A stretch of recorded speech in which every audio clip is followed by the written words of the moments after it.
جانتے ہو قبر جنت کا ایک باغ ہے یا جہنم کا ایک گڑھا ہے؟ نبی کریم صلی اللہ علیہ وسلم نے صحابہ کرام کے ہنسنے پر تنبیہ اور قبر کی یاد دہانی۔ محمد صلی اللہ علیہ رسول الکریم، اما بعد، نبی اکرم صلی اللہ علیہ وسلم ایک مرتبہ نماز کے لیے تشریف لائے تو ایک جماعت کو دیکھا کہ وہ کھل کھلا کر ہنس رہی تھی اور ہنسی کی وجہ سے دانت کھل رہے تھے۔ حضور صلی اللہ علیہ وسلم نے ارشاد فرمایا، اگر موت کو کثرت سے یاد کیا کرو تو جو حالت میں دیکھ رہا ہوں وہ پیدا نہ ہو، لہذا موت کو کثرت سے یاد کیا کرو۔ قبر پر کوئی دن ایسا نہیں گزرتا جس میں وہ یہ آواز نہ دیتی ہو کہ میں بیگانگی کا گھر ہوں، تنہائی کا گھر ہوں، مٹی کا گھر ہوں، کیڑوں کا گھر ہوں۔ جب کوئی مومن قبر میں رکھا جاتا ہے تو وہ کہتی ہے کہ تیرا آنا مبارک ہے، بہت اچھا کیا تو آ گیا۔ جتنے آدمی زمین پر چلتے تھے تو ان سب میں مجھے زیادہ پسند تھا۔ آج جب تو میرے پاس آیا ہے تو میرے بہترین سلوک کو دیکھے گا۔ اس کے بعد وہ قبر جہاں تک مردے کی نظر پہنچ سکے وہاں تک وسیع ہو جاتی ہے، اور ایک دروازہ اس میں جنت کا کھل جاتا ہے جس سے وہاں کی ہوا اور خوشبوئیں اس کو آتی رہتی ہیں۔ جب کوئی بد کردار قبر میں رکھا جاتا ہے تو وہ کہتی ہے کہ تیرا آنا مبارک ہے، برا کیا جو تو آیا۔ زمین پر جتنے آدمی چلتے تھے ان سب میں تجھ ہی سے مجھے سب سے زیادہ نفرت تھی۔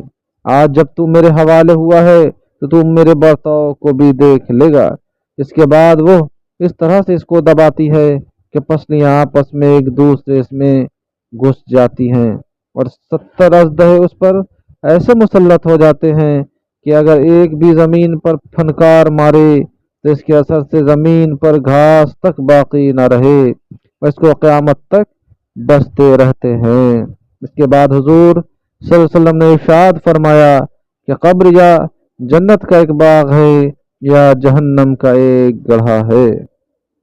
فائدہ: اللہ کا خوف بڑی ضروری اور اہم چیز ہے۔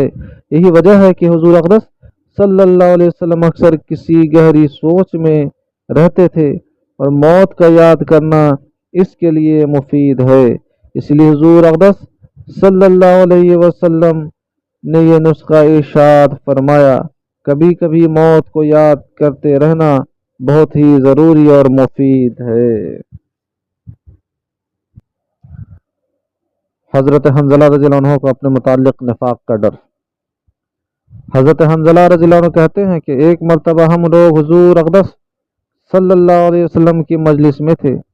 حضور اقدس صلی اللہ علیہ وسلم نے واعظ فرمایا جس سے قلوب نرم ہو گئے اور آنکھوں سے آنسو بہنے لگے اور اپنی حقیقت ہمیں ظاہر ہو گئی۔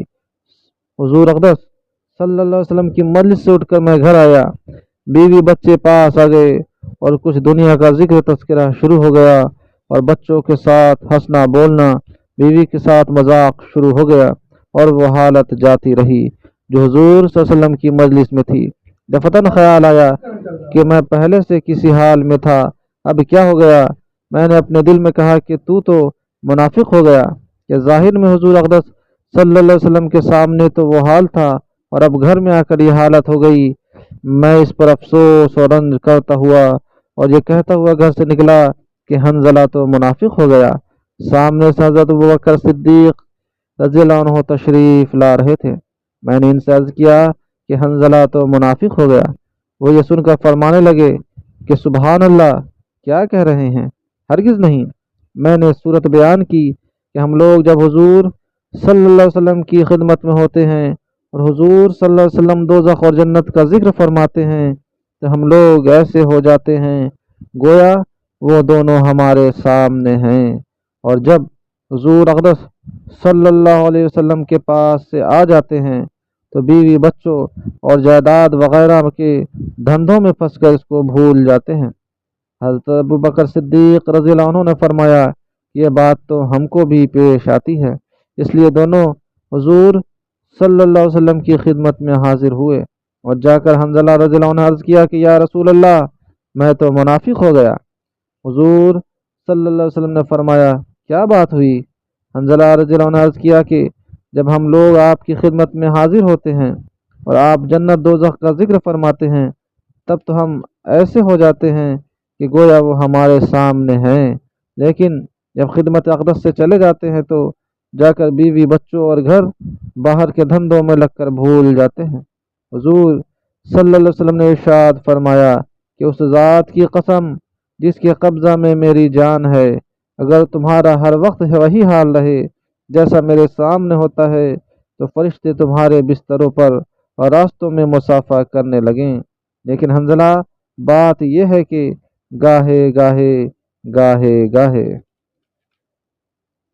فائدہ یعنی آدمی کے ساتھ انسانی ضرورتیں بھی لگی ہوئی ہیں جن کو پورا کرنا بھی ضروری ہے۔ کھانا پینا، بیوی بچے اور ان کی خیر خبر لینا یہ بھی ضروری چیزیں ہیں، اس لیے اس قسم کے حالات کبھی کبھی حاصل ہوتے ہیں، نہ ہر وقت یہ حاصل ہوتے ہیں اور نہ اس کی امید رکھنا چاہیے۔ یہ فرشتوں کی شان ہے کہ ان کو کوئی دوسرا دھندا ہی نہیں، نہ بیوی بچے، نہ فکر معاش اور نہ دنیاوی قصے، اور انسان کے ساتھ چونکہ بشری ضروریات لگی ہوئی ہیں اس لیے وہ ہر وقت ایک سی حالت پر نہیں رہ سکتا۔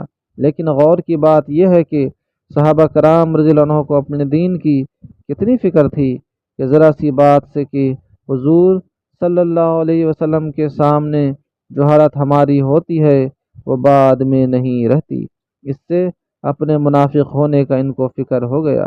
عشق استے و ہزار بدگمانی، عشق جس سے ہوتا ہے اس کے متعلق ہزار طرح کی بدگمانی اور فکر ہو جاتا ہے۔